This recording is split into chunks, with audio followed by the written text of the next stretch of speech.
இயேசு கிறிஸ்துவின் விலையேறப்பெற்ற நாமத்தினாலே உங்கள் யாவரையும் வாழ்த்துகிறேன். மீண்டும் இந்த புதன்கிழமையிலே இந்த வருடத்தின் 2வது பைபிள் ஸ்டடியாக இந்த நாளிலே நாம் இணையத்தக்கதாக தேவனாகிய கர்த்தர் நமக்கு அருளின இந்த பெரிய கிருபைக்காய் நான் ஆண்டவரை துதிக்கிறேன். ஸோ நல்ல ஒரு இன்ட்ரோடக்ஷனுக்காக ஆண்டவரை துதிக்கிறேன். It was a good briefing of so far what we have been seeing. So கடந்த வாரத்திலே 7வது அதிகாரத்திலே நாம் விட்டது, அதாவது கடந்த வருஷத்திலே நாம் விட்ட அந்த பகுதியிலிருந்து தொடர வேண்டியது. ஆனால் அந்த பகுதிக்கே நம்ம வர முடியல, 7வது அதிகாரத்துக்கே வர முடியல. ஒய் ரோமன்ஸ்லே நின்னோம். ஐ திங்க் 6வது அதிகாரம் வரையிலும் ஒரு சின்ன ப்ரீஃபிங், முக்கியமான காரியங்களை நம்ம பார்த்தோன்னு நினைக்கிறேன். ஏன் ரோமருக்கு எழுதின நிருபத்தை மிக முக்கியமாக நாம் படிக்க வேண்டும் என்பது அது மீண்டும் மீண்டும் நாம் நினைவு கூற வேண்டிய காரியம். ஏனென்றால் இந்த நாட்களிலே தமிழ் திருச்சபைகளிலே இது பிரசங்கிக்கப்படாமலும் போதிக்கப்படாமலும் இதை குறித்த கவனம் இல்லாதபடி வாழ்கிறதுனாலே இந்த ரோமருக்கு எழுதின நிருபத்திலே சிஸ்டமேட்டிக்காக எழுதியிருக்கிற அந்த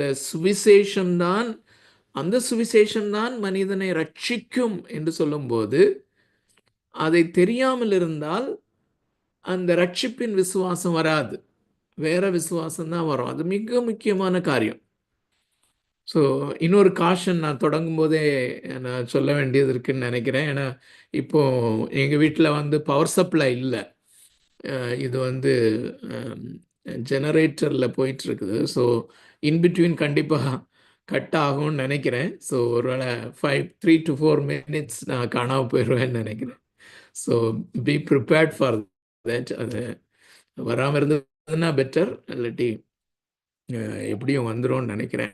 ஸோ அந்த டைமில் கட் ஆகிட்டு தான் வரும் திருப்பி நெட். ஸோ அந்த ப்ராப்ளம் இருக்குது. Will see. ஸோ இந்த நாளில் நம்ம 7வது அதிகாரத்தில் விட்ட பகுதியிலிருந்து அந்த கடைசி பகுதி 14வது வசனத்திலிருந்து 25 வரையிலும் அங்கே கிறிஸ்தவமான அதனுடைய அந்த ஓவரால் அல்லது இன்ட்ரோடக்ஷனையாவது நம்ம பார்த்துருவோம். அதுக்கு முன்னாடி 7வது அதிகாரத்தில் உள்ள மீதி காரியத்தை நம்ம பார்ப்போம். ஸோ நாம் அறிந்திருக்கிறபடி 3வது அதிகாரத்திலே வரும்போது 3வது அதிகாரம் 25-26 அந்த ஜஸ்டிஃபிகேஷன் உண்டாகிறது. நீதிமான் ஆக்கப்படுகிறோம் அல்லது பாவியாக விசுவாசத்தோடு நாம் வரும் பொழுது, அந்த பகுதியில் நாம் வரும் பொழுது, அதாவது அந்த பகுதியினுடைய அனுபவம் 1வது அதிகாரத்திலிருந்து நாம் கடந்து வந்து 3வது அதிகாரம் 20வது வசனத்திலே நியாயப்பிரமாணம் என்னை மீட்டுக்கொள்ள முடியாது, நியாயப்பிரமாணத்தின் படி நான் வாழ்வதனாலே நான் ரட்சிக்கப்பட முடியாது, உலகத்தார் எல்லாரும் பாவிகள் என்று தீர்க்கப்பட்டது போல நானும் அந்த கூட்டத்திலே நான் கண்டம் பண்ணப்பட்டவனாக அல்லது ஆக்கினை தீர்ப்புக்கு உட்பட்டவனாக என்னைத்தானே ரட்சித்து கொள்ள முடியாதபடி, ரட்சிப்புக்கான வேறு எந்த நம்பிக்கையும் இல்லாதபடி வரும் பொழுது, பாவியாக நான் வரும் பொழுது, இந்த விசுவாசத்தோடு இயேசு கிறிஸ்துவிடத்தில் வரும் பொழுது, அந்த இயேசு கிறிஸ்து கோப நிவாரண பலியாக அல்லது சாந்தப்படுத்தும் பலியாக பிதாவுக்கும் எனக்கும் இடையே இருந்து எனக்காக நான் மரிக்க வேண்டிய இடத்திலே என்னுடைய தண்டனையை அவர் ஏற்றுக்கொண்டார் என்கிற அந்த விசுவாசத்திலே, அந்த அனுபவத்திலே நாம் வரும் பொழுது நீதிமான் என்று பிரகடனப்படுத்தப்படுகிறோம். இந்த infinitely holy God, infinitely riches God, எல்லையற்ற விதத்திலே நீதிபரரும் எல்லையற்ற விதத்திலே பரிசுத்தருமாகிய தேவனுடைய சமூகத்திலே நாம் நிற்பதற்கு அப்பொழுதுதான் தகுதியுடையவர்களாக நாம் மாறுகிறோம், அங்கீகரிக்கப்பட்டவர்களாக. இல்லாவிட்டால் நாம் அவருடைய சமூகத்திலே லிட்ரலா வர முடியாது. நான் அவரிடத்திலே ஜெபிக்கிறேன் என்று சொல்லலாம், ஆனால் உண்மையாகவே இன் ரியாலிட்டி நாம் வர முடியாது. அப்படி வருவோம் ஆனால் நாம் நித்தியமாக நாம் பொசுங்கி போவோம். Eternally will be consumed. நம்முடைய தேவன் பட்சிக்கிற அக்னியா இருக்கிறாரே என்று எபிரேயருக்கு எழுதின நிருபத்திலே வாசிக்கிறோம். That will happen. அது நிச்சயமாக நடக்கும். ஆனால் அப்படி இல்லாதபடி நாம் இயேசு கிறிஸ்துடைய நீதியை நமக்கு தந்ததினாலே, அல்லது தேவ நீதியை நாம் விசுவாசத்தினாலே பெற்றுக்கொண்டபடினாலே தைரியமாய் அவரிடத்திலே வரும் ஒரு ஸ்லாக்கியத்தை பெறும் விதத்திலே அவர் நம்மை நீதிமான் என்று பிரகடனப்படுத்தினார். அதை தொடர்ந்து நாம் 5வது அதிகாரத்திலே வரும் பொழுது அங்கே ரெக்கன்சிலியேஷன் என்கிற டீச்சிங் முதலாவது வருகிறத நம்ம பார்க்கிறோம். இந்த காரியத்தை தேவனாகிய கர்த்தர் தன்னுடைய குமாரனின் மூலமாக செய்தபடியினாலே நாம் பிதாவோடு கூட ஒப்புரவாக்கப்பட்டோம், அல்லது என்னை குறித்து உங்களை குறித்து தனிப்பட்ட விதத்திலே தேவனாகிய கர்த்தருக்கு இருந்த அந்த கோபம் நீங்கினபடினாலே சாந்தப்படுத்தப்பட்டார். அதுதான் ரெக்கன்சிலேஷன், வேற ஒன்றும் இல்லை. ஸோ சாந்தப்படுத்தப்பட்டிருக்கிறபடினாலே நான் அவருடைய சமூகத்திலே வர முடியும் என்கிற அந்த காரியத்திலே, அந்த போதனையிலே 5வது அதிகாரம் தொடங்குகிறது என்று நான் பார்க்கிறோம். ஸோ ரெக்கன்சிலியேஷன், ஜஸ்டிஃபிகேஷன், அதுக்கு பிறகு ரெக்கன்சிலியேஷனை நம்ம பார்த்தோம். அதுக்கு பிறகு இந்த டீச்சிங் அப்படின்னு சொல்லி பார்த்தோம்னா யூனிஃபிகேஷன். 5வது அதிகாரம் பாதியிலிருந்தே இந்த ஜஸ்டிஃபிகேஷன் அல்லது நீதிமான் என்று பிரகடனப்படுத்தப்பட்ட அந்த பாயிண்ட்லேயே நான் இயேசு கிறிஸ்துவோடு கூட ஒன்றிணைக்கப்பட்டிருக்கிறேன் என்கிற அந்த ஒரு காரியத்தை அவர் செய்கிறார். அந்த யூனிஃபிகேஷன் வித் கிரைஸ்ட், அதனுடைய மகத்துவத்தை தான் நான் பார்த்து கொண்டிருக்கிறோம். ஸோ அந்த ஆசீர்வாதம், யூனிஃபிகேஷன், கிறிஸ்துவோடு கூட நாம் ஒன்றிணைக்கப்பட்டிருக்கிறோம். அருமையானவர்களே, நாம் இப்பொழுதும் நாம் இந்த வேதத்தை தியானிக்கும் போது நாம் இணைக்கப்பட்டிருக்கிறோம். நாம் இணைந்தவர்களாக நாம் எல்லாரும் கிறிஸ்துவோடு கூட இணைக்கப்பட்டிருக்கிறோம். சரீர பிரகாரமாக அவர் இங்கே இல்லை. சரீர பிரகாரமாக அவர் பரலோகத்திலே வாசம் பண்ணுகிறார். ஆனால் பரிசுத்த ஆவியானவர் நம்ம பார்க்க முடியாட்டாலும் இந்த வேளையில் நடந்து கொண்டிருக்கிற காரியம், பரிசுத்த ஆவியானவர் நம்ம இயேசு கிறிஸ்துவோடு கூட இணைத்திருக்கிறார். அந்த இணைப்பிலே நாம் இருந்து கொண்டுதான் நாம் இந்த வேதத்தை கற்றுக்கொண்டிருக்கிறோம். So that is the greatest confidence that we have. நமக்கு இருக்கிற அருமையான இப்படி இந்த ரோமருக்கு எழுதின நிருபத்தை நாம் கற்றுக்கொள்ள இன்னொரு காரியம் நமக்குள்ளே நடக்கிறது. தி அஷூரன்ஸ் ஆஃப் சால்வேஷன், அல்லது அந்த இறுதி ரட்சிப்பை குறித்த அந்த உறுதிப்பாடு அல்லது நிச்சயம் நம்மிலே பெருகி கொண்டிருக்கிறது. தட் இஸ் ஈக்குவல் டு விசுவாசம் நம்மிலே பெருகி கொண்டிருக்கிறது. நாம் தேவனையும் கிறிஸ்துவையும் என்ஜாய் பண்ணுகிற காரியம் அது பெருகி கொண்டே போகிறது. ஸோ இந்த வேளையிலும் நம்ம அவருடைய வேதத்தை நாம் கற்றுக்கொள்ளும் பொழுது அவரோடு கூட இந்த இணைக்கப்பட்ட நிலைமையிலே அந்த யூனியனை நம்ம என்ஜாய் பண்ணுகிறவர்களாக இருக்கிறோம். ஸோ பரிசுத்த ஆவியானவர் அதை ஒவ்வொருவருக்கும் வெவ்வேறு கெப்பாசிட்டிஸில் அதை பண்ணி கொண்டிருக்கிறார். நீங்கள் எந்த அறையில் எப்படிப்பட்ட சூழ்நிலையில் இருந்தாலும் அந்த ப்ராசஸ் நடந்து கொண்டிருக்கிறது. அது ஒன்று தான் நமக்கு ஒரு பெரிய கான்ஃபிடென்ஸ். அது ஸோ முற்றிலுமாய் நாம் அவரை சார்ந்து இதை செய்கிறோம். அவர் தான் நமக்கு இந்த மாலை வேளையிலே இதை கற்றுக்கொள்ளும்படியாய் உதவி செய்கிறார். பரிசுத்த ஆவியானவர் நமக்கு உதவி செய்கிறவராக இருக்கிறார். ஸோ ரெக்கன்சிலியேஷன் அல்லது ஒப்புரவாக்கப்படுதல், யூனிஃபிகேஷன் அல்லது தமிழிலே ஒன்றிணைக்கப்படுதல் என்கிறதனுடைய மேன்மையை அல்லது ஒன்றிணைக்கப்படுதல் அப்படிங்கிறதனுடைய மகிமையை நாம் பார்த்து கொண்டிருக்கிறோம். ஸோ இன்ஃபேக்ட் 6வது அதிகாரமும் 7வது அதிகாரமும் சாங்டிஃபிகேஷன், பரிசுத்தமாக்கப்படுதல் என்று நாம் பிரித்தாலும் இதை தான் நாம ஒருவேளை புதிதாய் வந்திருக்கிறவர்கள் இதை மிகவும் ஆழமாக பதித்து கொள்ள வேண்டும். பரிசுத்தமாகுதல் என்பது 6வது அதிகாரத்திலும் 7வது அதிகாரத்திலும் போதிக்கப்பட்டிருக்கிறது என்பது உண்மை என்றாலும் it is an extension of the doctrine of the union with Christ. கிறிஸ்துவோடு கூட ஒன்றிணைக்கப்படுதல் என்கிற அந்த மிக மிக உன்னதமான, மிக மிக மகிமையான, மேன்மையான அந்த ரியாலிட்டியினுடைய எக்ஸ்டென்ஷன் தான். ஆகையினாலே அதை நாம் புரிந்து கொள்வதும், அதை நாம் கிராஸ்ப் பண்ணுவதும், அதை நாம் எக்ஸ்பீரியன்ஸ் பண்ணுவதும் தான் சாங்டிஃபிகேஷன். அதான் பாயிண்ட். அதான் the main crux of the point. So 6வது அதிகாரத்தை தாண்டி நம்ம 7வது அதிகாரத்திலே வரும்போது, 7வது அதிகாரத்தை 3 பகுதிகளாக அதை பிரிக்கலாம் என்று நாம் பார்த்தோம்.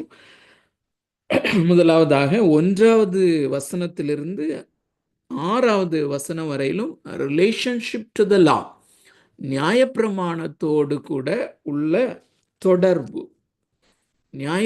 ஒரு விசுவாசி அல்லது இயேசு கிறிஸ்துவினால் அல்லது பிதாவாகிய தேவனால் நீதிமான் என்று பிரகடனப்படுத்தப்பட்ட ஒரு மனிதன், ஜஸ்டிஃபைட் பை ஃபெய்த், தேவனாலே கிறிஸ்துவின் மூலமாக ஒப்புரவாக்கப்பட்ட ஒரு மனிதன், கிறிஸ்துவோடு கூட இணைக்கப்பட்ட அந்த மனிதன், அவனுக்கும் இந்த நியாயப்பிரமாணத்துக்கும் உள்ள உறவு என்ன என்பதை 1வது வசனத்திலிருந்து 6வது வசனம் வரையிலும் நம்ம பார்க்குறோம்.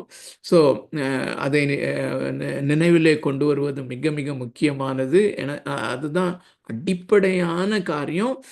அந்த டெஃபினிட்டிவான ஒரு ஸ்டேட்மெண்ட் அங்கே சொல்லுகிறார். அது டெஃபினிட்டிவான நிச்சயமான ஒரு ரியாலிட்டியை அங்கே அவர் கொண்டு வருகிறார். என்ன, எப்படி ஒரு புருஷனுக்கு ஒருவள் லீகலாக வாழ்க்கைப்பட்டிருக்கும் போது அவன் மரிக்கும் போது அவள் இன்னொருவனை திருமணம் செய்து கொள்வதற்கு அவள் எலிஜிபிளாக மாறுகிறாளோ, அது போலவே நியாயப்பிரமாணத்துக்கு நாம் மரித்தோம். நல்லா கவனிங்க. இந்த லீகலி ஒரு கணவனும் மனைவியும் இருக்கிறார்கள் என்றால், லீகலி எந்த ஒரு நாட்டிலேயும் அவர்கள் சட்டத்தின்படி இணைக்கப்பட்டவர்களாக இருப்பார்கள் என்றால், அந்த புருஷன் உயிரோடு இருக்கும்போது அவள் இன்னொருவரை விவாகம் பண்ணினால் விபச்சாரி என்னப்படுவாள். That is legal. ஆனால் அந்த புருஷன் மரிக்கும் போது அவள் இன்னொருவனை திருமணம் பண்ணுவதற்கு ரிலீஸ் பண்ணப்படுகிறாள். ஸோ இங்கே என்ன போதிக்கப்படுகிறது? அப்போஸ்தலனாகிய பவுல் என்ன போதிக்கிறார் என்றால், நாம் நியாயப்பிரமாணத்திற்கு இதே போல மரித்தவர்களானோம். 3வது அதிகாரம் 25, 26 அனுபவத்திலே நாம் வரும்போது, when God declared us as justified, நீதிமான்கள் என்று பிரகடனப்படுத்தப்பட்ட போது, we died to the law. இப்படி நியாயப்பிரமாணத்திற்கு நாம் மரித்தோம் என்பது ஆவிக்குரிய ரியாலிட்டி. ஆகையினாலே நாம் இன்னொருவரை மணந்து கொள்வதற்கு தயாராக இருக்கிறோம் அல்லது லீகலி எலிஜிபிளாக இருக்கிறோம். ஆகையினாலே கிறிஸ்து என்கிற வேறு ஒருவர் உடையவர்கள் ஆனோம் என்று சொல்லி அந்த வசனத்தை மாத்திரம் நம்ம வாசிக்கலாமா? 4வது வசனம். அப்படி போல என் சகோதரரே, நீங்கள் மரித்தோரிலிருந்து எழுந்து கிறிஸ்து என்னும் வேறொருவர் உடையவர்களாகி தேவனுக்கென்று கனி கொடுக்கும்படி கிறிஸ்துவின் சரீரத்தினாலே நியாயப்பிரமாணத்துக்கு மரித்தவர்கள் ஆனீர்கள். So this according to God, தேவனுடைய சமூகத்திலே தேவன் நம்ம எப்படி பார்க்கிறார் என்றால், இந்த ரியாலிட்டி நம்முடைய வாழ்க்கையிலே நடந்ததாக பார்க்கிறார். So this is the truth or reality. இதை குறித்து எந்த அளவுக்கு உங்களுக்கும் எனக்கும் பரிசுத்த ஆவியானவர் அந்த கிராஸ்பிங்கை கொடுக்கிறாரோ, அந்த அளவுக்கு அந்த ஆஸ்பெக்ட்ல நம்முடைய விசுவாசம் பெருகிறது. And assurance become stronger and we become so joyful. இதை ரிமைண்ட் பண்ண பண்ண பண்ண பண்ண we become joyful. இதுதான் நமக்கு ஒரு ஸ்வீட்டஸ்ட் ஜாய இந்த உலகத்தில் நமக்கு கொடுக்க முடியும். அருமையானவர்களே, கடந்த வாரத்தில் நான் அதிகமாய் தியானித்த ஒரு வசனம் வந்து ரோமர் 12வது அதிகாரம் 12வது வசனத்தில் அதனை இந்த கான்டெக்ட்ல நான் நினைப்பூட்ட விரும்புகிறேன். நம்பிக்கையிலே சந்தோஷமாயிருங்கள் என்கிற அந்த தலைப்பில் ஒரு பிரசங்கத்தை நான் கேட்டுக்கொண்டிருந்தேன். Martin Lloyd ஜோன்ஸோட. அவர் மிக தெளிவாக சொல்லுகிறார், இந்த ஒரு கிறிஸ்தவ விசுவாசி இந்த வருங்காலத்திலே, அதாவது நித்திய எதிர்காலத்திலே தேவனாகிய கர்த்தர் நமக்கு என்னெல்லாம் வைத்திருக்கிறாரோ அதைத்தான் முழு வேதாகமும் அல்லது புதிய ஏற்பாடு நம்பிக்கை நம்பிக்கை நம்பிக்கை என்று சொல்கிறது. ஸோ நம்பிக்கை என்று அல்லது ஹோப் அப்படின்னு சொல்லி எங்கெல்லாம் வருதோ அதை மாத்திரம்தான் குறிக்கிறது. அதை நாம் தெளிவாக புரிந்து கொள்வோம். ஸோ இந்த உலகத்தில் நான் வந்து எனக்கு உடல்நிலை சரியில்லாமல் இருக்குது, அடுத்த வாரத்தில் நான் கண்டிப்பாக சுகம் ஆகிவிடுவேன், கர்த்தர் எனக்கு சுகம் தந்து விடுவார், அந்த ஹோப் நம்ம எது வேணாலும் we can hope anything, but that is not the hope which is taught in the New Testament, or that is not included in the gospel hope. Hope அப்படின்னு சொல்லும்போது அந்த ஒன்று தான், ஒரே ஒரு ஹோப் தான். அந்த hope that becomes stronger. So இந்த 7வது அதிகாரம் 4வது வசனத்தில் உள்ள சத்தியம், அந்த 1வது வசனம் முதல் 6வது வசனம் உள்ள சத்தியத்தை நம்ம கிராஸ் பண்ணும்போது அந்த ஹோப், அந்த ஜாய் ஆஃப் த ஹோப், நம்பிக்கையை குறித்த மகிழ்ச்சி, அந்த நம்பிக்கை, இந்த நம்பிக்கையிலே மாத்திரம்தான் நம்ம மகிழ்ச்சியா இருக்க கட்டளையிடப்பட்டிருக்கிறோம். அதுதான் பாசிபிள் இங்க. மற்றபடி சின்ன சின்ன சந்தோஷங்களை கர்த்தர் கொடுக்கிறார், கொடுத்தா சந்தோஷம், இல்லைனாலும் இதுதான் சந்தோஷம். This is the joy that is taught in the New Testament or in the Gospel. சுவிசேஷத்திலே இணைக்கப்பட்டிருக்கிற நம்பிக்கை இது ஒன்று தான். ஸோ 1 முதல் 6 வரையிலும் இந்த ஒரு விசுவாசியினுடைய உறவு நியாயப்பிரமாணத்தோடு என்கிற காரியத்தை பார்க்குறோம். அதுக்கு பிறகு 7வது வசனத்திலிருந்து 13வது வசனம் வரையிலும் விண்டிகேஷன் ஆஃப் த லா, அல்லது இந்த நியாயப்பிரமாணம் நல்லது, பரிசுத்தம் உள்ளது என்பதை அப்போஸ்தலனாகிய பவுல் இந்த இடத்திலே உறுதிப்படுத்துகிறார். உறுதிப்படுத்த வேண்டிய கட்டாயம் அவருக்கு ஏற்பட்டது. ஏனென்றால் இந்த முதல் பகுதியை அவர் போதிக்கும் போது 1 முதல் 6 வசனங்களில் உள்ள காரியத்தை அவர் சொல்லும் பொழுது ஒரு மிக முக்கியமான ஒரு ஸ்டேட்மெண்ட்டை கொண்டு வருகிறார். என்ன ஸ்டேட்மெண்ட்டை கொண்டு வருகிறார்? 5வது வசனத்துல நியாயப்பிரமாணத்தினாலே தோன்றிய பாவ இச்சைகள் என்று சொல்லுகிறார். அந்த வசனத்தை ஃபுல்லா வாசித்துறேன். நான் மாம்சத்துக்கு உட்பட்டிருந்த காலத்தில் நியாயப்பிரமாணத்தினாலே தோன்றிய பாவ இச்சைகள் மரணத்திற்கு ஏதுவான கனிகளை கொடுக்கத்தக்கதாக நம்முடைய அவயவங்களில் பேலன்ஸ் செய்தது. So in fact is making 2 statements, 2 காரியங்களை அவர் இணைத்து சொல்லுகிறார். ஒன்று, நியாயப்பிரமாணம் என்னிலே பாவ இச்சைகளை தோற்றுவிக்கிறது என்று சொல்லுகிறார். That is blasphemous to the Jews. யூதர்களுக்கு அது பயங்கர ஒரு, யூதர்களுக்கும் சரி நாமளுமே நியாயப்பிரமாணம் என்ன என்பதை தெளிவாக கற்றுக்கொள்ள நமக்கும் அப்படிதான் இருக்கணும். Because the law of God is the exact expression of the righteousness of God. தேவன் எப்படிப்பட்ட நீதிபரர் என்பதை தனது மக்களுக்கு அருளின அந்த அந்த நியாயப்பிரமாணத்திலிருந்து தான் நாம் கற்றுக்கொள்ள முடியும், அறிந்து கொள்ள முடியும். அந்த நியாயப்பிரமாணம் என்று சொல்லும் பொழுது எப்பொழுதுமே நாம் இந்த மலை பிரசங்கத்தையும் சேர்த்தே பார்க்க வேண்டும் என்று நான் அடிக்கடி சொல்லியிருக்கிறேன். ஸோ அந்த மோசையின் மூலமாக தேவன் அருளின அந்த நியாயப்பிரமாணத்தினுடைய விளக்கம்தான் மலை பிரசங்கம். ஸோ மலை பிரசங்கம் முழுவதுமே தேவன் நீதிபரர். உன்னிலே நீ அவரால் படைக்கப்பட்ட மனிதனா இருக்கிறபடினாலே உன்னிலே இந்த நீதியை அவர் எதிர்பார்க்கிறார். ஒரு பிதா பூரண சர்க்குணராயிருக்கிறது போல நீங்களும் பூரண சர்க்குணராயிருங்கள். Otherwise you cannot come to the presence of God. பிதாவாகிய தேவனால் நீங்கள் அங்கீகரிக்கப்பட மாட்டீர்கள் என்பது. ஸோ இப்படிப்பட்ட ஒரு நியாயப்பிரமாணத்தை குறித்து என்ன ஸ்டேட்மெண்ட் சொல்லுகிறார்? இந்த நியாயப்பிரமாணமானது பாவ இச்சைகளை என்னிலே தோற்றுவித்தது. நியாயப்பிரமாணத்தினால் தோன்றிய பாவ இச்சைகள் அதோடு சேர்ந்து வருகிறத பாருங்க, மரணத்திற்கு ஏதுவாக. ஸோ இந்த நியாயப்பிரமாணம் எதற்காக கொடுக்கப்பட்டதென்றால், ஃபண்டமெண்டலி அடிப்படையிலே இதன்படி நீங்கள் செய்வீர்களேயானால் பிழைப்பீர்கள். You will live, you will live.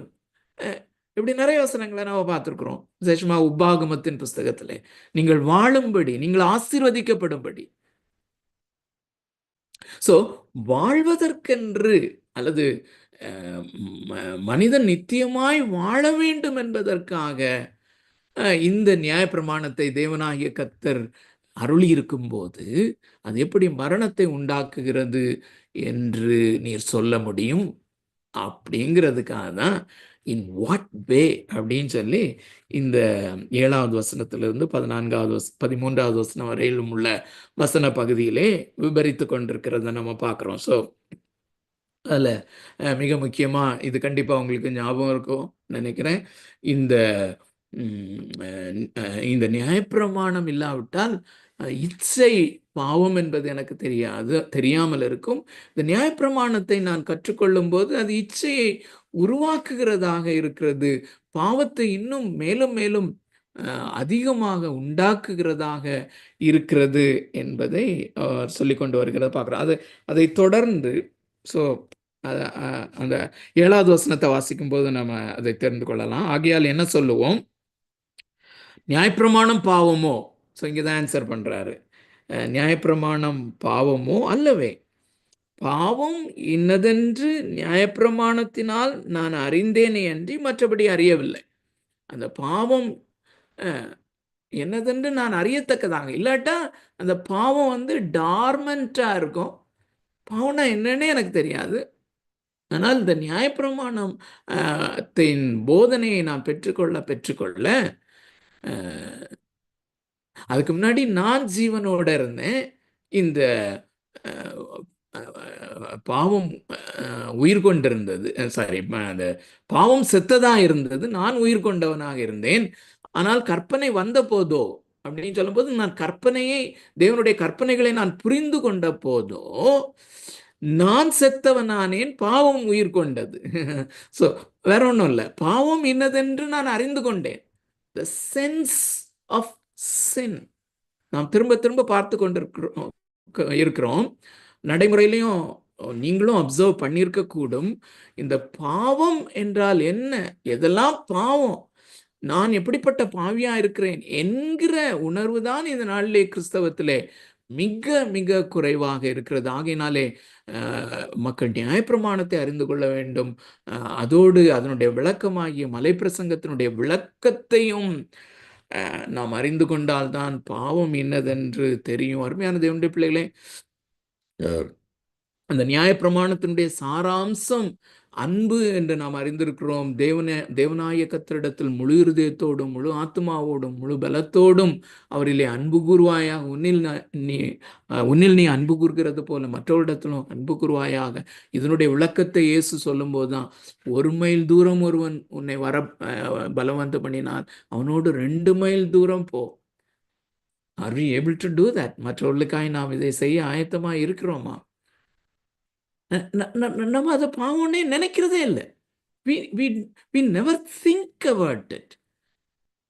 So அப்படின்னா கற்பனை இன்னும் எனக்கு வரலன்னு அர்த்தம். அக்கார்டிங் டு பால்ஸ் லாங்குவேஜ், பவுலினுடைய அந்த பாஷையின்படி, அவருடைய கூற்றின்படி அல்லது சத்தியத்தின்படி நியாயப்பிரமாணத்தை நம்ம என்கவுண்டர் பண்ணல, அல்லது நியாயப்பிரமாணம் எனக்கு வரல. அதுதானே நம்ம இங்கே பார்க்குறோம்ல. அதாவது 12வது வசனம், ஆகையால் நியாயப்பிரமாணம் பரிசுத்தம், sorry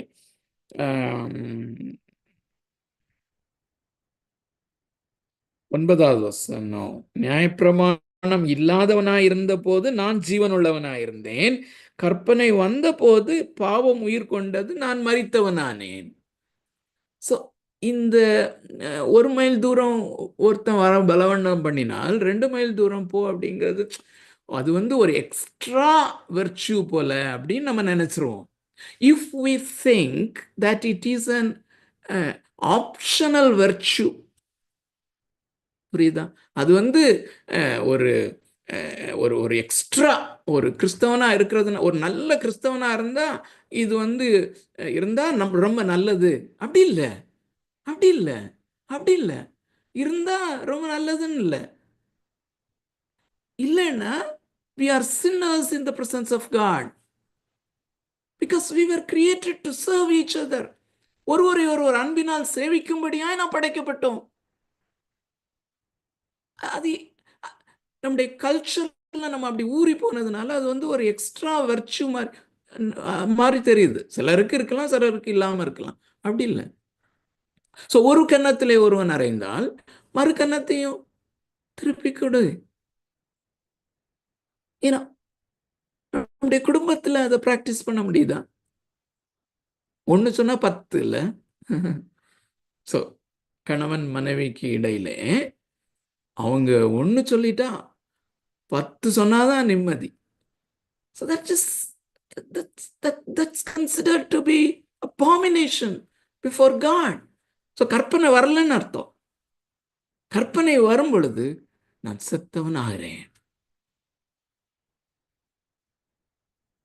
Have we died? Positionally we have died actually. Died to sin. But இதெல்லாம் சின்னே நம்ம கன்சிடர் பண்ற லெவலுக்கு வரலன்னா இந்த வசனத்தின்படி அந்த நிலைமையில தான் நம்ம இருக்கிறோம். இன்னும் வந்து கற்பனை வரவில்லையோ. ஏனோ ஸோ நியாயப்பிரமாணம் பாவத்தை பெரிதாக காண்பிக்கிறதில் பாவம் என்னதென்று நான் அறிந்து கொள்ளத்தக்கதாக. அப்புறம் இந்த ட்ரூத்தும் வருது. ஆக்சுவலா பாவத்தையே அது உண்டாக்குகிறது அப்படிங்கிறத மிக தெளிவாக அதை ப்ரூவ் பண்ணிட்டு வர்றதை நம்ம பார்க்குறோம். அந்த ஸ்டேட்மெண்ட்ல இன்னொன்று வந்து இந்த நியாயப்பிரமாணம் மரணத்தையும் உண்டாக்குகிறது அப்படிங்கிறத அதே பேசேஜில் லேட்டர் பார்ட்டில் கொண்டு வர்றதை நம்ம பார்த்தோம். இதில் 13வது வசனத்தில் இப்படி இருக்க நன்மையானது எனக்கு மரணமாயிற்றோ? அப்படி அல்ல, பாவமே எனக்கு மரணமாயிற்று. பாவம் கற்பனையினாலே மிகுந்த பாவம் உள்ளதாகும்படி அது நன்மையானதை கொண்டு எனக்கு மரணத்தை உண்டாக்கினதினாலே பாவமாகவே விளங்கும்படிக்கும் அப்படி ஆயிற்று. ஸோ இந்த வசனம் ரொம்ப ஒரு குரூஷியலான ஒரு வசனம். நல்லா கவனிங்க. இப்போ நன்மையான இந்த நியாயப்பிரமாணம் எனக்கு மரணமாயிற்றா?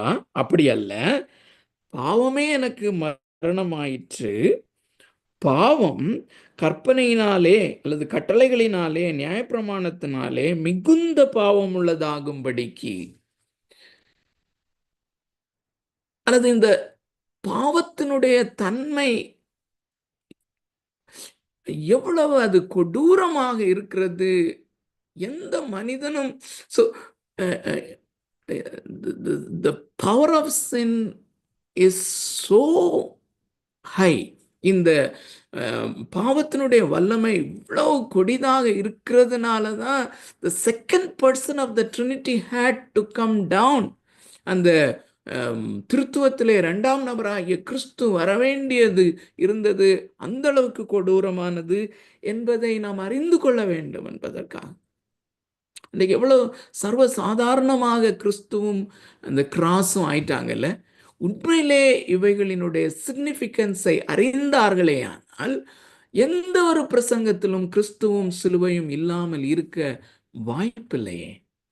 But people completely lost interest in Christ and cross. கிறிஸ்துவிலேயும் சிலுவையிலேயும் அந்த இன்ட்ரெஸ்ட் அல்லது அதனுடைய அந்த இன்ட்ரெஸ்டே அவ்வளோ கூலாகி ஐஸ் கோல்டாக மாறிவிட்டதனுடைய காரணம் என்ன? ஸோ பாவம் கற்பனையினாலே மிகுந்த பாவம் உள்ளதாகும்படிக்கும் அது நன்மையானதை கொண்டு. ஸோ இவ்வளோ அதனால கவனிங்க, கொஞ்சம் infinitely holy God, infinitely riches காடுடைய எல்லையற்ற விதத்திலே பரிசுத்தரும் எல்லையற்ற விதத்திலே நீதிபரரும் ஆகிய தேவனுடைய அந்த நீதியை எக்ஸாக்டாக ரெப்ரசன்ட் பண்ணுகிற அந்த நியாயப்பிரமாணம் எனக்கு அது பாவத்தை உண்டாக்குகிறது என்றால், அல்லது ஜீவனை கொடுக்கும்படியாய் அவர் கொடுத்த அந்த நியாயப்பிரமாணம் எனக்கு மரணத்தை உண்டாக்குகிறது என்றால், பாருங்க, அது நன்மையானதை கொண்டு எனக்கு மரணத்தை உண்டாக்கினதினாலே பாவமாகவே விளங்கும்படிக்கும் அப்படி ஆயிற்று. ஸோ இந்த 7வது வசனத்திலிருந்து 13வது வசனம் வரையிலும் இந்த நியாயப்பிரமாணம் தேவனால் அருளப்பட்டது, நல்லது, அது பரிசுத்தம் உள்ளது. Problem is not with the law, but problem is with me, with man. மனிதனிலே இருக்கிறது, மாம்சத்திலே இருக்கிறது. அதான் பாயிண்ட். அந்த பாயிண்ட நம்ம தெளிவாக எடுத்துக்கொள்வோம். அது இந்த வசனத்தையும் வாசித்தா தான் நமக்கு இன்னும் தெளிவாக அது புரியும்.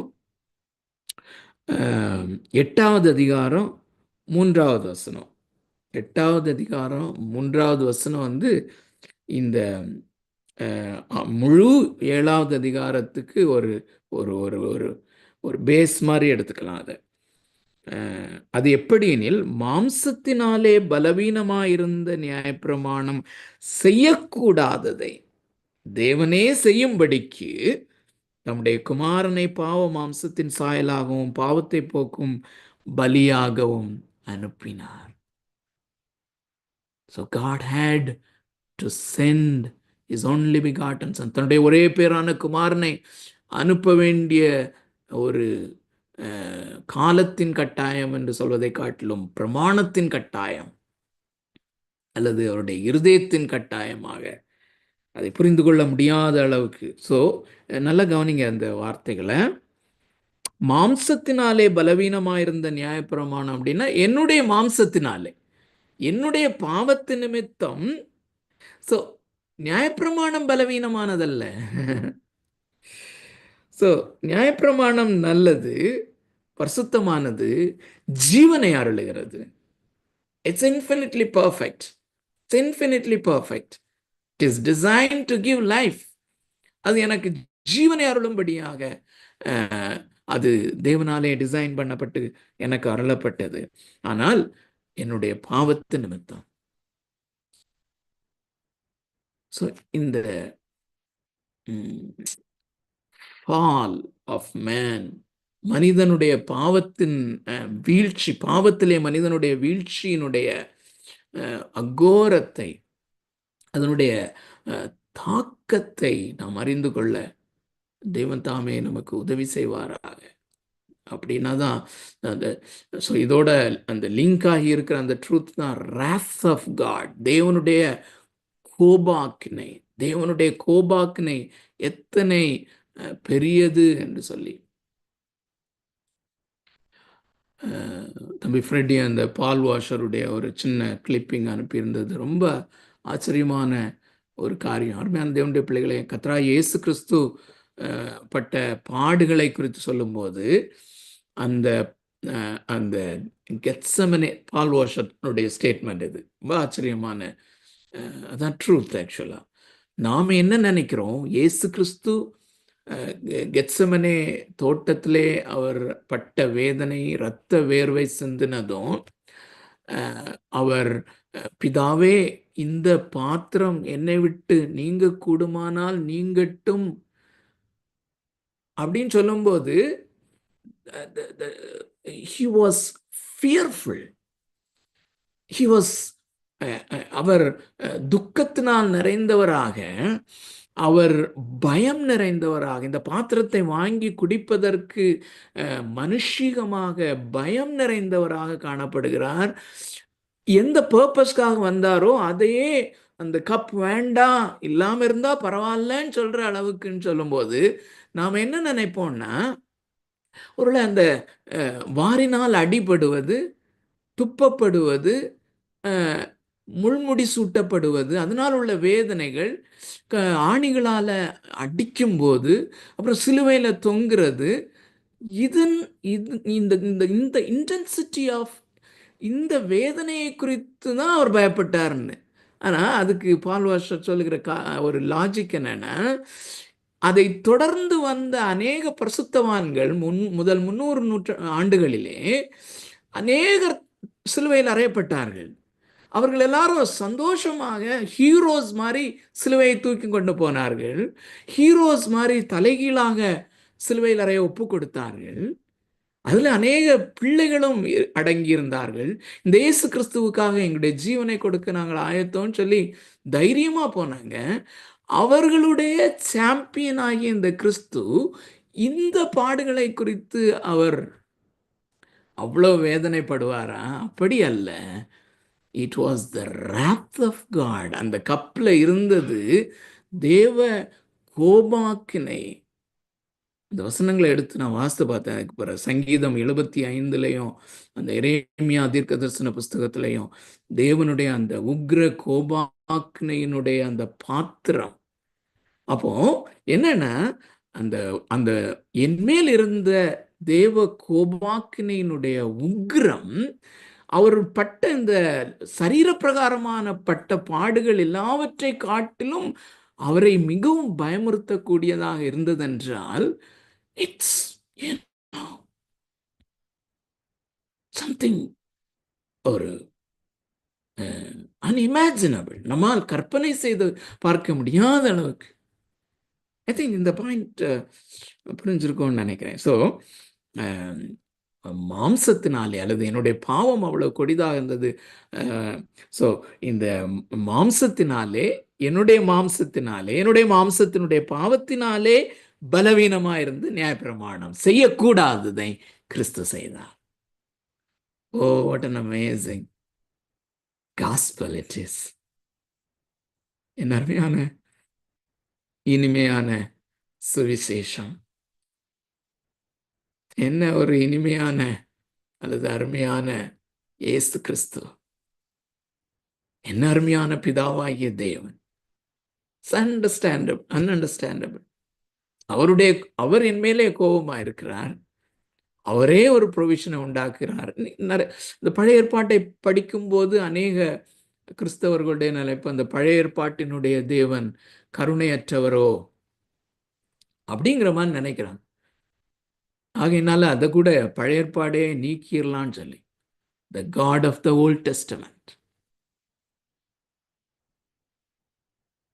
a God whose heart is filled with love and grace, அந்த பிதாவாகிய தேவன், yes, he is wrathful, eternally wrathful, நித்திய காலமாய் தாங்க முடியாத அந்த கோபாக்கினையை கொண்டவர் தான்.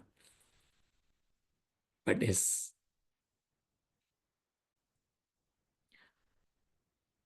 love is everlasting.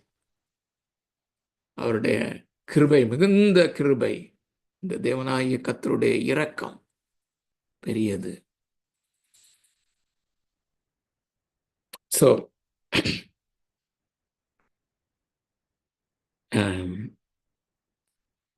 இந்த பாயிண்ட், இது மிக முக்கியமானது.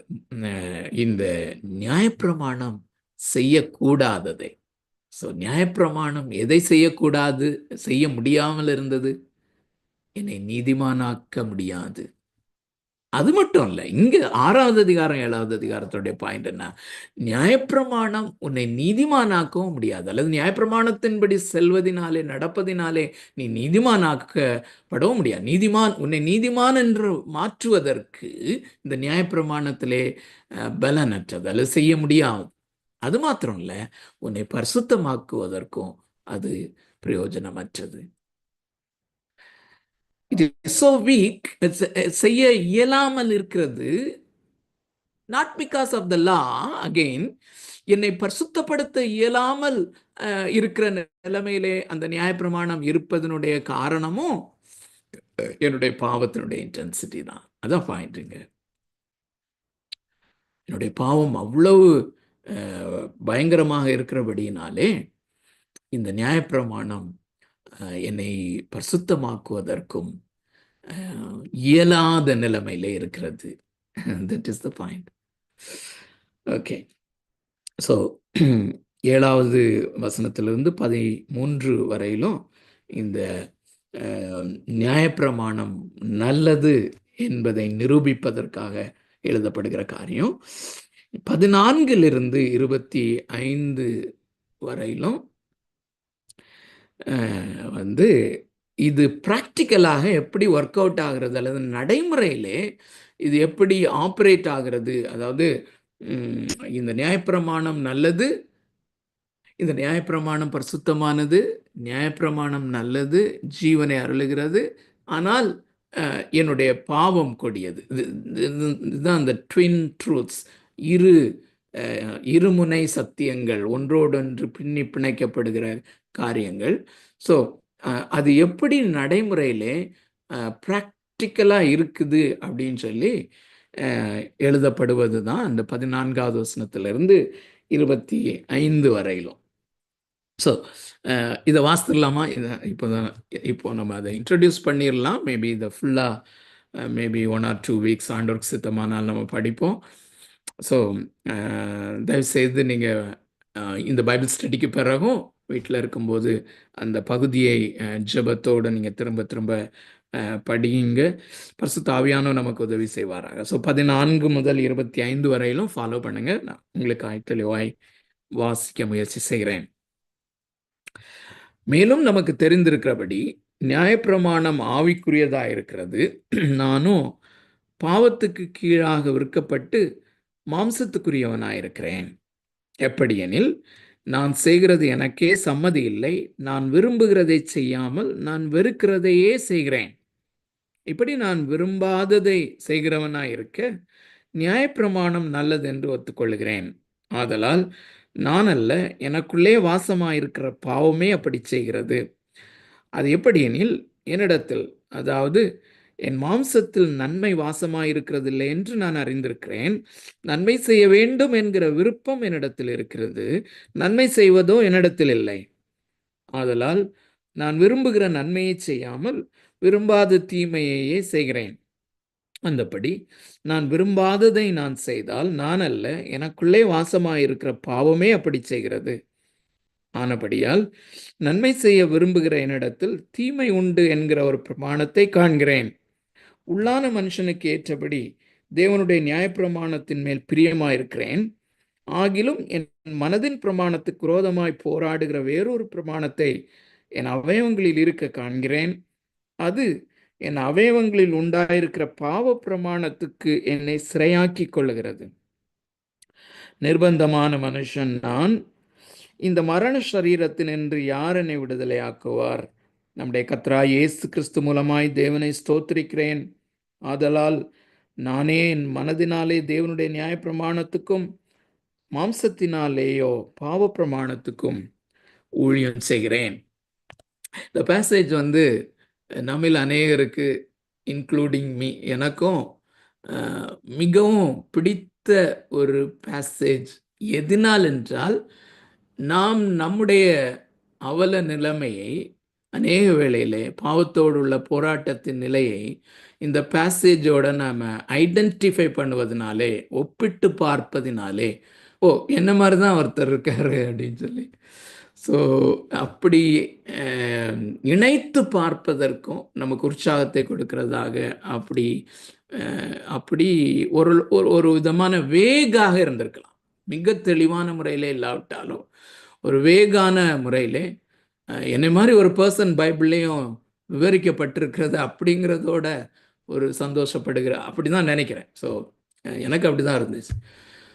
ஸோ அப்படி ரொம்ப ஃபேவரட்டான, ரொம்ப பிடித்த ஒரு பேசேஜ். அதே நேரத்தில் மிக மிக கடினமான ஒரு பேசேஜ். அந்த ஒரு கடினமான பேசேஜ்னு சொல்லி நம்மளை எத்தனை பேர் உணர்ந்தோம் என்று நமக்கு தெரியாது. ஆனால் நானும் முதல்ல அப்படி உணரலை. ஆனால் இதை குறித்த பைபிள் ஸ்டடீஸ், அநேக பரிசுத்தவான்களினுடைய எக்ஸ்போசிஷன்ஸை கேட்க கேட்க உண்மையாகவே இது மிகவும் கடினமான ஒரு பகுதி என்பதை நான் புரிந்து கொண்டேன். மிக முக்கியமாக மார்ட்டின் லாய்ட் ஜோன்ஸ் அவர்கள், ஒருவேளை நீங்கள் இப்படிப்பட்ட அந்த ரிஃபார்ம்டு டீச்சர்ஸ் அண்ட் ப்ரீச்சர்ஸை கேட்கிறவர்கள் ஆகிய உங்களுக்கு சிலருக்கு நல்லா தெரியும். அது அவருடைய ஞானம் மிகவும் போற்றப்படக்கூடிய விதத்திலே அல்லது தேவனுக்கு நன்றி செலுத்தக்கூடிய விதத்திலே அமைந்திருக்கும். ஸோ அவர் சொன்ன ஒரு ஸ்டேட்மெண்ட் என்னன்னா, முழு வேதாகமத்திலே இந்த இந்த வேத பகுதி ரோமர் 7வது அதிகாரம் 14 25 வரை தான், இந்த பகுதி தான் எனக்கு மிக மிக அதிகமாய் கடினமாக இருந்த ஒரு வேத பகுதி என்று. அதே நேரத்தில் மிகவும் இன்ட்ரெஸ்டாகவும் அது மாறிவிட்டது என்று அவர் சொல்லியிருக்கிறார். ஸோ அருமையானவர்களே, ஆகையினாலே நாம் அதை தெளிவாய் புரிந்து கொள்வதோடு அதன் மூலமாய் நம்முடைய விசுவாசம் வளர, காட் இன்டெண்டட் பர்பஸ், தேவன் என்ன நோக்கத்தோடு கூட இதை நமக்கு எழுதி தந்திருக்கிறாரோ, இந்த பகுதியை பர்டிகுலராக எதற்காக நமக்கு தந்திருக்கிறாரோ அந்த நோக்கம் நம்மிலே நிறைவேறத்தக்கதாக ஜெபத்தோடு வருகிற நாட்களிலே இருப்போம். பட் இது குறித்த ஒரு இன்ட்ரடக்ஷனை மாத்திரம் நான் சொல்ல விரும்புகிறேன். தேவனுடைய பிள்ளைகளே, இதில் இந்த இந்த பேசேஜில் மிக முக்கியமானது, நான் செய்கிறது எனக்கே சம்மதி இல்லை. இந்த 15வது வசனம் பாருங்க. நான் செய்கிறது எனக்கே சம்மதி இல்லை, நான் விரும்புகிறதை செய்யாமல் நான் வெறுக்கிறதை செய்கிறேன். இல்லை 18வது வசனம், அது எப்படி எனில் என்னிடத்தில், அதாவது என் மாம்சத்தில் நன்மை வாசமாயிருக்கிறது இல்லை என்று நான் அறிந்திருக்கிறேன். நன்மை செய்ய வேண்டும் என்கிற விருப்பம் என்னிடத்தில் இருக்கிறது, நன்மை செய்வதோ என்னிடத்திலே இல்லை. ஸோ இப்போ இந்த வசன பகுதியிலே யாரை குறித்து அவர் பேசுகிறார்? நான் என்று சொல்லும்போது நல்லா கவனிங்க. ஸோ இதற்கு முந்தின பகுதியிலையும் அப்படி ஒரு சிக்கல் இருந்தது, அதை நாம் தீர்த்து கொண்டோம். உங்களுடைய ஞாபகத்தில் கொஞ்சம் கொண்டு வாங்க. இந்த 7வது வசனத்திலிருந்து 13வது வசனம் வரையிலும் நான் என்று சொல்வது அப்போஸ்தலனாகிய பவுல் தானா, வேறொருவர் தானா? அப்போஸ்தலனாகிய பவுல் என்றால் என்ன ஸ்டேஜ் அப்படிங்கிறத தெளிவாக லொக்கேட் பண்ணணும். அதையும் ஞாபகத்தில் கொண்டு வாங்க லைட்டா. அப்போஸ்தலனாகிய பவுல் தன்னை குறித்து தான் எழுதுகிறார். அவர் தமஸ்குவுக்கு செல்லுகிற வழியிலே சடுதியான அந்த ஒளியை சந்தித்த போது, அல்லது இயேசு கிறிஸ்துவை அவர் அங்கே சந்தித்த போது, அவர் இவர்தான் இயேசு கிறிஸ்து தான் மேசையா, இயேசு கிறிஸ்து தான் ரட்சகர் என்பதை அந்த அறிந்து கொண்ட போது, அல்லது அந்த என்கவுண்டர்ல இருந்து அவருடைய கண்களில் இருந்து மீன் செதில்கள் போல விழுந்து அவர் சுகம் பெற்று, அல்லது அந்த பாவம் மன்னிப்பின் நிச்சயத்தை பெற்று அவர் ஞானஸ்நானம் எடுக்கிற வரையிலும் உள்ள அந்த பீரியட் 3 நாட்கள் அல்லது அந்த நாட்கள் நடந்த அந்த அனுபவம் அப்படின்னு சொல்லி தெளிவாக நம்ம அதை லொக்கேட் பண்ண முடிஞ்சதுன்னு நினைக்கிறேன். ஆனால் இங்கேயும் அதே மாதிரி தான் அப்போஸ்தலனாகிய பவுல் தன்னை குறித்து தான் சொல்லுகிறாரா, இல்லாட்டி வேறொருவரை குறித்து சொல்லுகிறாரா என்கிற காரியத்தை தான் மிக முக்கியமாய், அதுதான் இந்த வேத பகுதியிலே ரொம்ப அதை இன்ட்ரெஸ்டிங்காக மாற்றி இருக்கிறது, அல்லது கடினமுள்ளதாக மாற்றி இருக்கிறது. அருமையான தேவனுடைய பிள்ளைகளே, இந்த ட்ரெடிஷனலாக சரித்திரத்திலே இதை எப்படி இன்டர்பிரட் பண்ணி கொண்டிருந்தார்கள் வேத பண்டிதர்கள் அல்லது திருச்சபையினுடைய தலைவர்கள். இது ரொம்ப முக்கியமானது அருமையானவர்களே.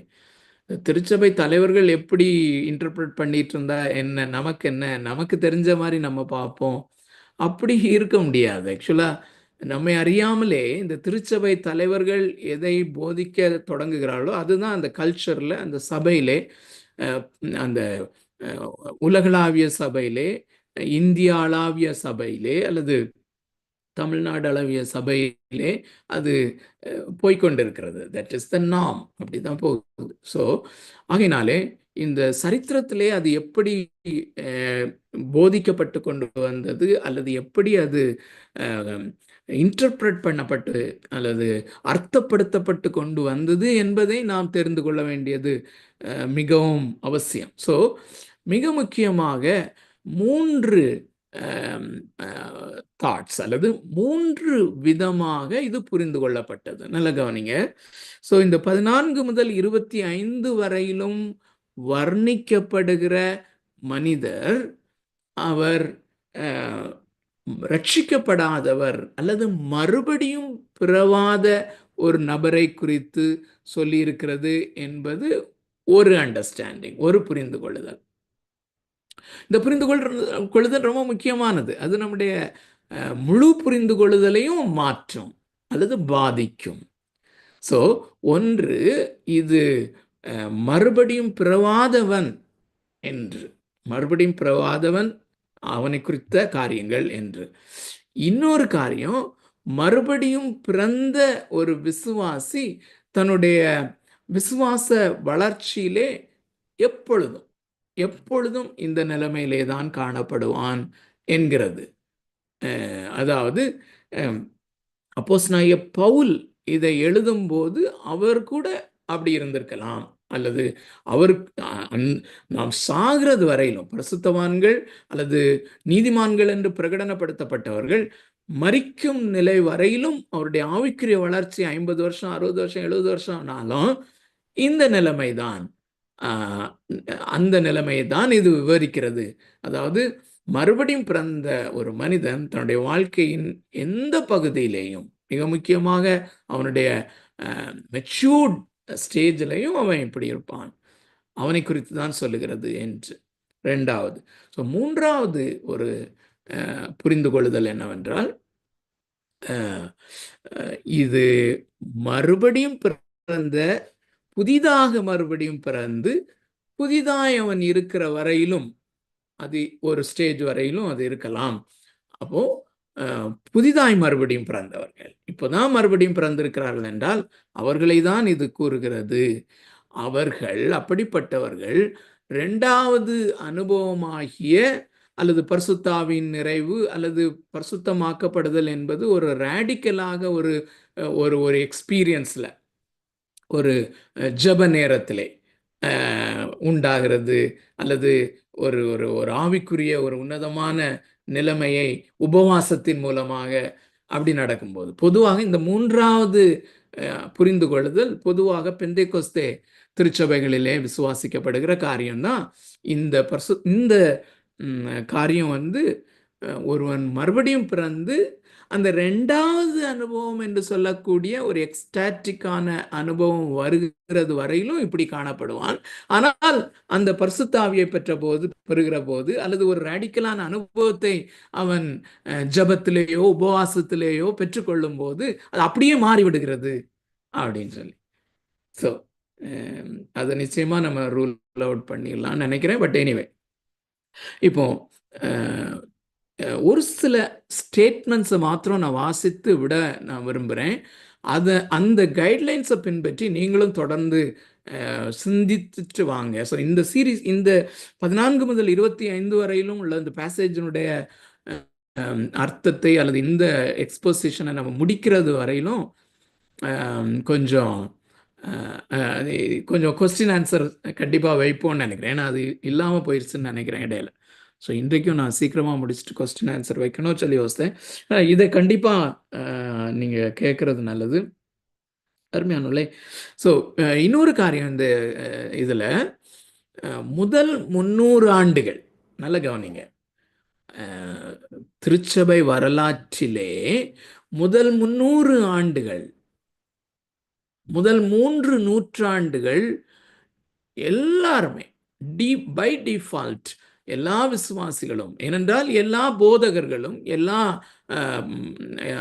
வேத பண்டிதர்களும் அந்த நாட்களிலே என்ன போதித்து கொண்டிருந்தார்கள் என்றால், என்ன புரிந்து கொள்ளுதல் உடையவர்களாக இருந்தார்கள் என்றால், இது மறுபடியும் பிறப்பதற்கு முந்தி உள்ள நிலைமை, ஒரு மனிதன் மறுபடியும் பிறப்பதற்கு முன்னால உள்ள நிலைமை தான் இது அப்படிங்கிறத எல்லாருமே பொதுவாக போதித்து கொண்டிருந்தார்கள்.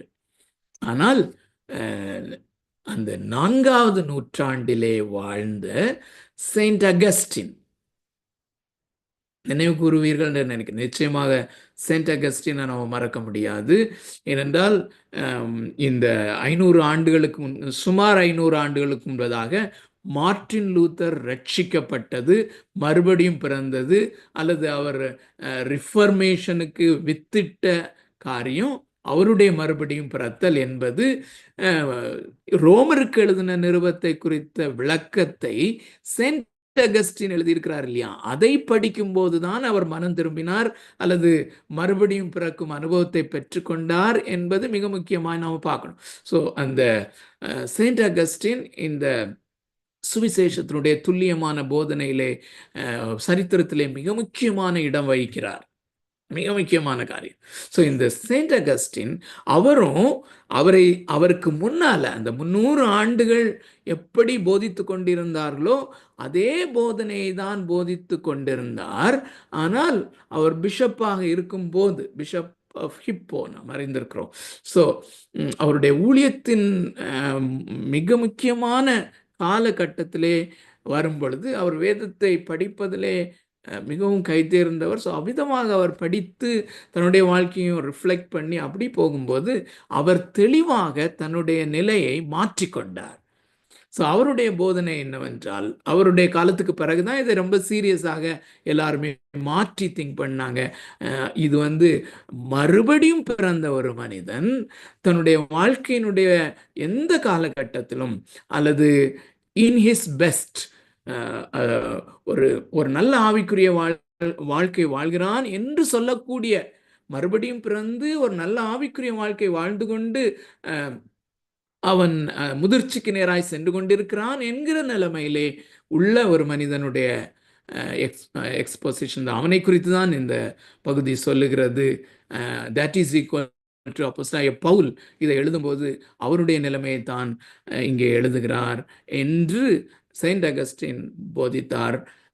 இப்போ நம்முடைய ஸ்டாண்ட் என்ன அப்படிங்கிறது ஒவ்வொருத்தரும் கொஞ்சம் டிஃப்ரெண்ட்டாகவே திங்க் பண்ணுங்க. டிஃப்ரெண்ட்டான இண்டிபெண்டாக திங்க் பண்ண முயற்சி செய்யுங்க. ஆனால் இந்த ஸ்டேட்மெண்ட்ஸை நீங்கள் பார்க்க வேண்டும் என்பதற்கு எப்படி பார்க்க வேண்டும் என்பதை மாத்திரம் சொல்லி நான் முடிச்சிடுறேன். ஸோ நல்லா கவனிங்க.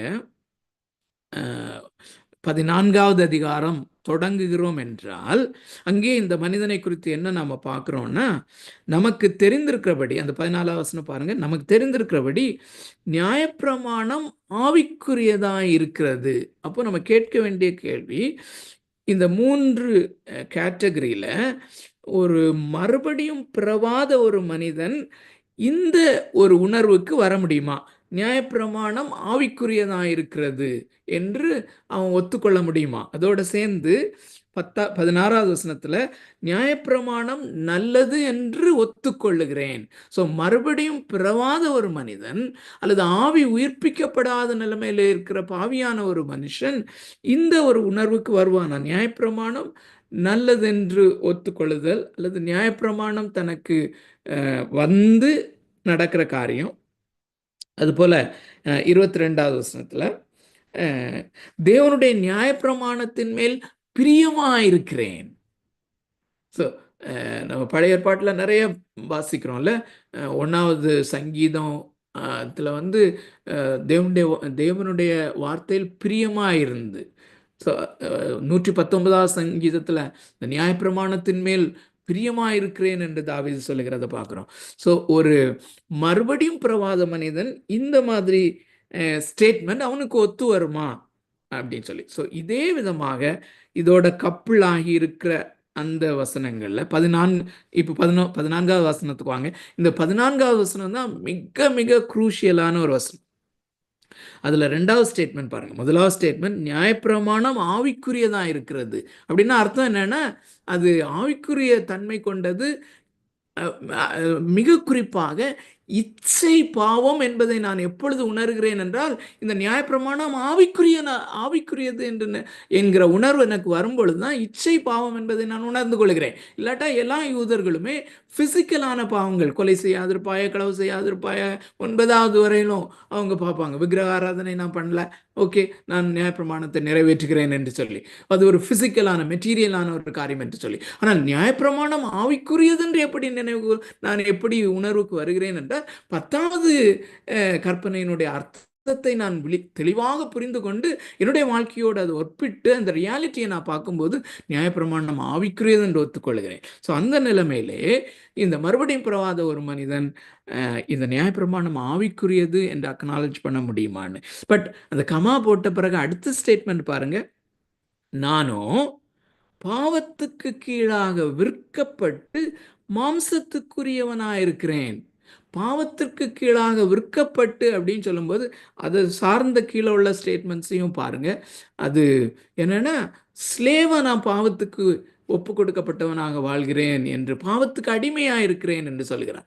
ஸோ 6வது அதிகாரத்தில் நம்ம பார்த்த அநேக சத்தியங்களோடு இது எப்படி கார்லேட் ஆகுது அப்படிங்கிறத கொஞ்சம் சிந்திச்சுட்டு வாங்க. கர்த்தர் நமக்கு உதவி செய்வாராக. பரிசுத்த ஆவியானவர் தொடர்ந்து நாம் இந்த சத்தியங்களை கற்றுக்கொள்ள நமக்கு உதவி செய்வாராக. over to தம்பி Freddy R Joshua. So thank you, God bless you all. Thank you uncle.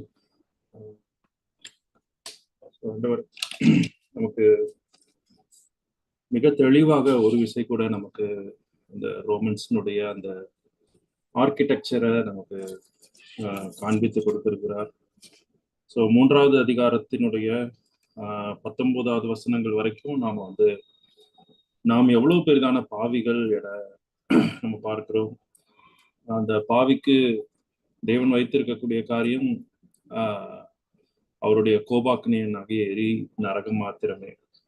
ஆனா நமக்கு சுவிசேஷம், அந்த நல்ல செய்தி இயேசு கிறிஸ்து நமக்காக தம்மை தாமே ஒப்பு கொடுத்து நம்மளுடைய பாவங்கள் எல்லாவற்றையும், நம்முடைய பாவத்தினுடைய தண்டனை எல்லாவற்றையும் அவர் சுமந்து தீர்த்து விட்டார் அப்படின்ற காரியம்.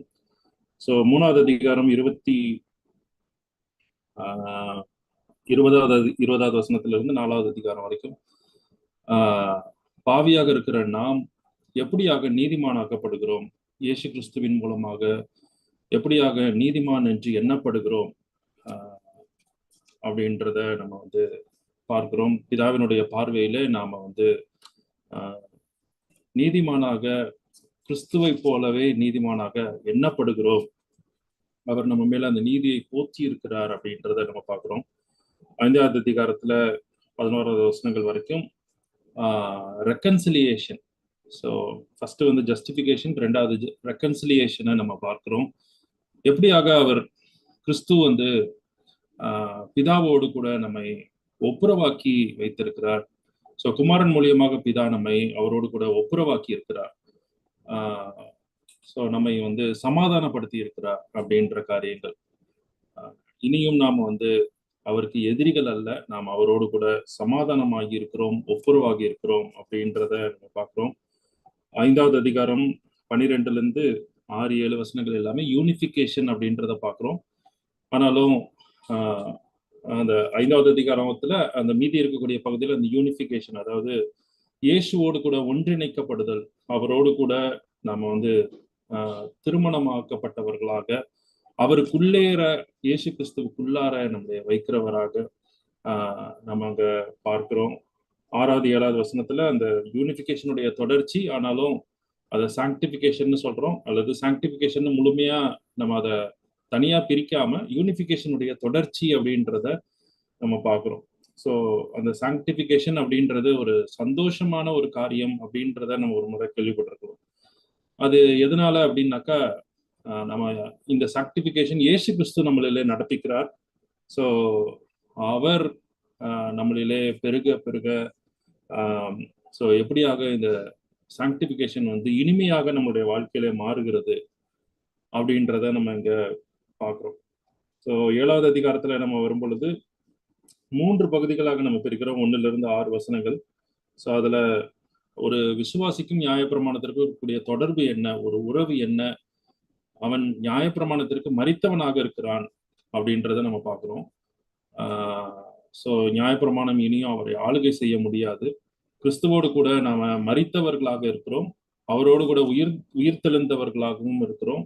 ஸோ அப்போ நாம வந்து நியாயப்பிரமாணத்திற்கு மரித்து கிறிஸ்து என்கிற வேறொரு கணவரோடு கூட நம்ம இணைக்கப்பட்டிருக்கிறோம் அப்படின்ற அந்த சத்தியத்தை நம்ம அங்க பார்க்கிறோம். ஸோ அதை தொடர்ந்து 7வது வசனத்திலிருந்து 13வது வசனங்கள் வரைக்கும் நியாயப்பிரமாணம் அது வந்து நம்மளைய வந்து ரட்சிக்க கூடாததாக இருந்தாலும் அது நல்லதுதான்.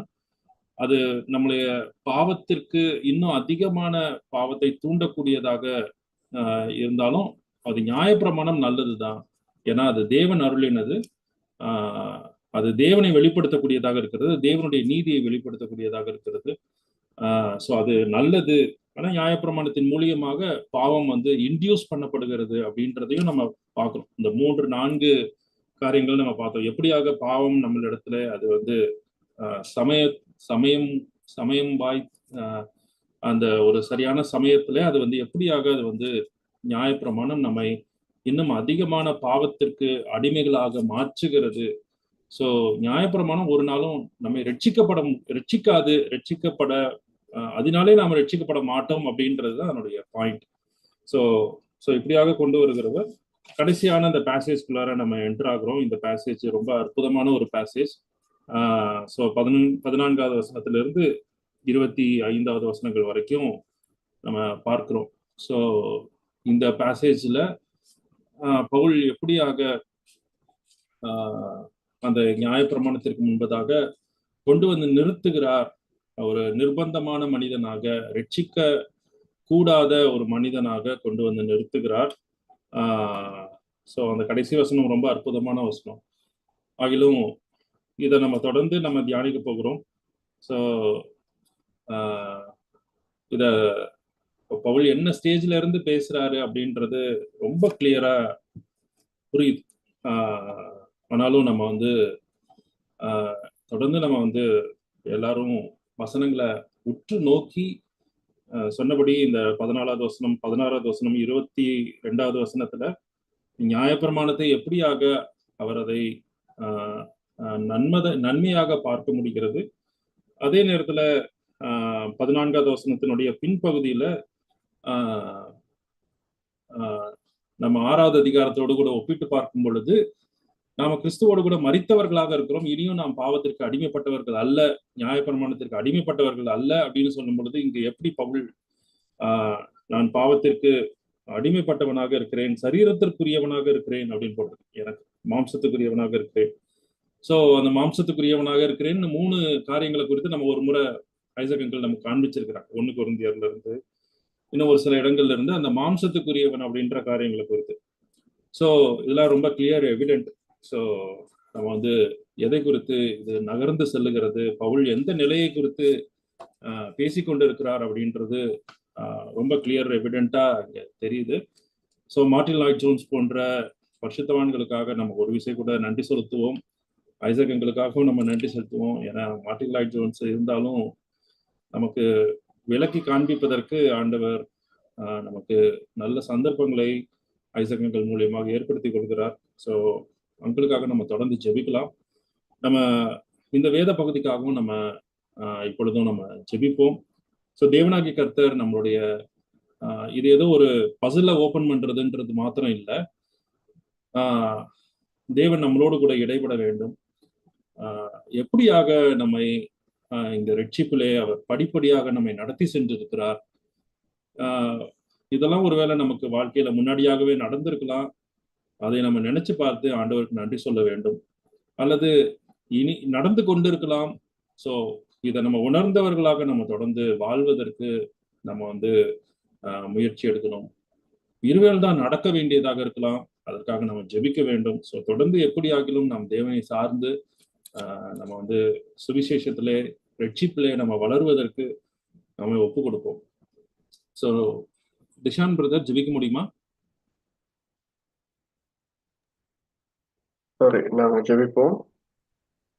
கர்த்தாவே, நாங்கள் உம்மை ஸ்தோத்திரிக்கிறோம் ஆண்டவரே, துதிக்கிறோம், நன்றி செலுத்துகிறோம். இன்றைய தினம் ஆண்டவரே, இந்த வேத பாடத்துக்காக உமக்கு நன்றி ஆண்டவரே. நாங்கள் தொடர்ந்தும் உம்முடைய வேதத்தின் காரியங்கள் இந்த ரோமர் புத்தகத்திலே எங்களுக்கு அடிப்படையாக சொல்லப்பட்டிருக்கிற ஒவ்வொரு காரியங்களை இன்னும் ஆழமாக நாங்கள் வாசித்து அதில் உள்ள வரலாற்றை நாங்கள் தெரிந்து கொள்ளவும், மற்ற வேத அறிஞர்கள் அதை பற்றி எதை சொல்லி இருக்கிறார்கள் அதை பற்றி நாங்கள் தெரிந்து கொள்ளவும், இன்னும் ஆழமாக அதை நாங்கள் ஒவ்வொரு நாளும் படிக்கவும், எங்களோட அறிவாற்றலையும் தேவ ஆவியானவர் எங்களுக்கு வெளிப்படுத்துகிற ஆழங்களை நாங்கள் அறிந்து கொள்ள எங்களுக்கு உதவி செய்கிறபடியினால் உண்மை நாங்கள் ஸ்தோத்திரிக்கிறோம்.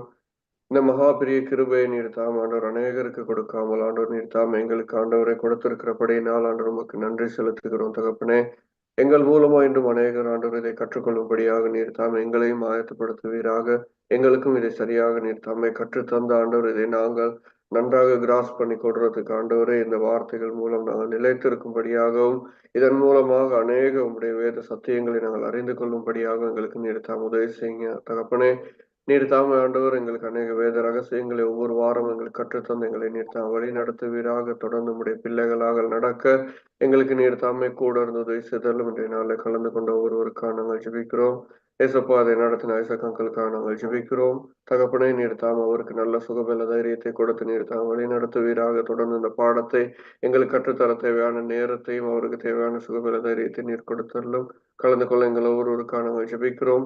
தொடர்ந்து நாங்கள் இதில் வந்து கலந்து கொள்வோம். ஆண்டவரே, புதிதான சத்தியங்களை ஆண்டவரே, இதில் உள்ள ஆழங்களை நாங்கள் கற்றுக்கொள்ளாத காரியங்களை ஆண்டு நாங்கள் கற்றுக்கொள்வோம். எங்களுக்கு நீர் தாமை கூட இருந்து எங்களுடைய மனக்கண்களை திறந்தல்லும் இருதயத்தின் ஆழத்தின் கதவுகளை நீர் தாமை திறந்து எங்களை நீர் தாமை வழி நடத்துவீராக, பலப்படுத்துவீராக.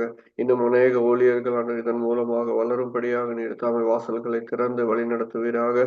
இன்னுமாக ஆண்டவர் எம்பிடிசி ஊழியங்களுக்காக அந்த நேரத்தில் நான் ஜெபிக்கிறேன் தகப்பனே. நீர் தாமே அந்த ஊழியங்களில் ஆண்டவரே சப்பா என்னென்ன பகுதிகள் செய்கிறார்கள் அதை ஒவ்வொன்றையும் நீர் தாம் ஆசீர்வதித்து இன்னுமாக ஆண்டவர் வேத பாடங்களா இருக்கலாம், ஜெப குழுக்கள், ஜெப நேரங்களா இருக்கலாம், எல்லாவற்றிலேயும் நீர் தாமே ஆசீர்வாதமான நன்மையான நேரங்களை உருவாக்கி பலருக்கும் அது ஆசீர்வாதமாய் நன்மைகளாக மாறத்தக்கதாக நீர் தாமுடைய கிருபையை கொடுத்து வழி நடத்துவீராக, பலப்படுத்துவீராக. இயேசுவே உடைய நீ நாமத்தினால புகழ்த்து ஜெபிக்கிறவன் நல்ல பிதாவே. ஆமென். இந்த நேரத்திலையும் நம்ம ஏதாவது கேள்விகள் இருக்குமானால் நம்ம வந்து நம்ம கேட்கலாம் ஒவ்வொருவராக. ஸோ ஐசக்கள் நமக்கு இதில் உதவி செய்வாங்க.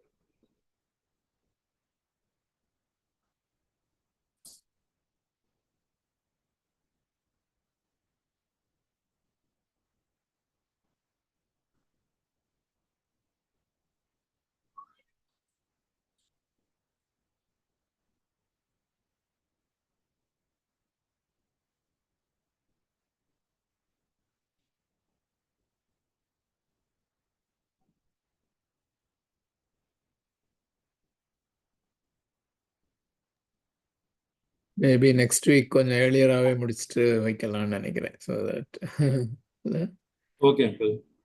சரி, இல்லை இருக்குதா எதுவும் டக்குன்னு வரும். ஸோ நெக்ஸ்ட் வீக் ப்ரிப்பேர்டாகவே வந்தாங்கன்னா நல்லாயிருக்கும். சரி, கேள்வி கேட்குறதுக்கு. ஓகே. ஸோ நம்ம மேபி இதை மறுபடியுமாக கேட்கலாம் ஒரு விஷயம் கூட நம்ம வீடியோவை. ஸோ தட் நமக்கு ரிமைண்டடாக நமக்கு இன்னும் மனதிலே நிற்கக்கூடியதாக அது நமக்கு உதவியாக இருக்கும். ஸோ ஜபத்தோடும் ஆயத்தத்தோடும் நம்ம அடுத்த வாரம் நம்ம கலந்து கொள்வோம். இன்னும் நம்மளுடைய உறவினர்கள், நண்பர்கள் இவங்களையும் கூட நம்ம இதில் பார்ட்டிசிபேட் பண்ணுவதற்கு நம்ம அவர்களுக்காக ஜெபிக்கலாம், அவர்களையும் உற்சாகப்படுத்தலாம். ஸோ நம்ம இதோடு கூட இந்த